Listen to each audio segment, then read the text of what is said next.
ಇನ್ನು ಯಾವ ಯಾವ ಕಾರಣಗಳಿಂದ ಚಿಕ್ಕ ಮಕ್ಕಳಲ್ಲಿ ಕಣ್ಣಿನ ಸಮಸ್ಯೆಗಳು ಬರುತ್ತೆ ಮೇಡಮ್?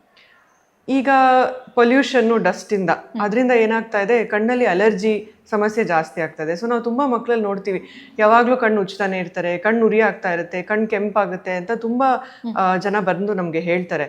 ತಂದೆ ತಾಯಿಗಳು ಅದೇ ನಮಗೆ ಒಂದು ಮೇನ್ ಥಿಂಗ್, ಮಕ್ಕಳನ್ನ ಕರ್ಕೊಂಬರೋದು ಇಲ್ಲಿಗೆ ಹಾಸ್ಪಿಟ್ಲಿಗೆ ಕರ್ಕೊಂಬಂದು ಹೇಳ್ತಾರೆ ದಟ್ ಇಲ್ಲ ನಮ್ಮ ಮಗ ಯಾವಾಗಲೂ ಈ ಥರ ಕಣ್ಣು ಉಜ್ತಾನೆ ಇರ್ತಾನೆ.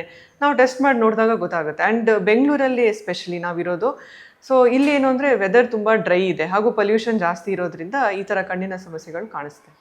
ಜೊತೆಗೆ ಮೇಡಮ್, ಈಗ ಒಂದು ಸತಿ ಕಣ್ಣಿನ ಪವರ್ ಬಂತಂತ ಹೇಳಿದ್ರೆ ಅದು ಕಡಿಮೆ ಆಗುವಂಥ ಚಾನ್ಸಸ್ ಇರುತ್ತಾ? ಕಡಿಮೆ ಆಗುವಂಥ ಚಾನ್ಸ್ ಕಮ್ಮಿ, ಆ ಥರ ಹೇಳೋಕ್ಕೆ ಅಷ್ಟು ಕಷ್ಟ. ಆದರೆ ಅದನ್ನು ಜಾಸ್ತಿ ಆಗದೆ ಇರೋ ಥರ ನೋಡ್ಕೋಬಹುದು. ಈಗ ಮಕ್ಕಳು ಈಗ ಕಣ್ಣು ಹೇಗೆ ಬೆಳವಣಿಗೆ ಆಗುತ್ತಲ್ಲ, ಅವರು ಬೆಳೀತಾ ಬೆಳೀತಾ ಅದೇ ಥರ ಕಣ್ಣಲ್ಲೂ ಚೇಂಜಸ್ ಬರುತ್ತೆ.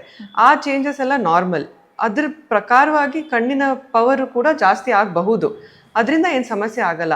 ಆದರೆ ಎಷ್ಟು ಜಾಸ್ತಿ ಆಗಬೇಕು, ಈಗ ಸ್ವಲ್ಪ ನಮಗೆ ಗೊತ್ತಿರುತ್ತೆ ಈ ವರ್ಷ ಇಷ್ಟು ಜಾಸ್ತಿ ಆಗ್ತಾ ಇದೆ ಅಂದರೆ ಪರವಾಗಿಲ್ಲ.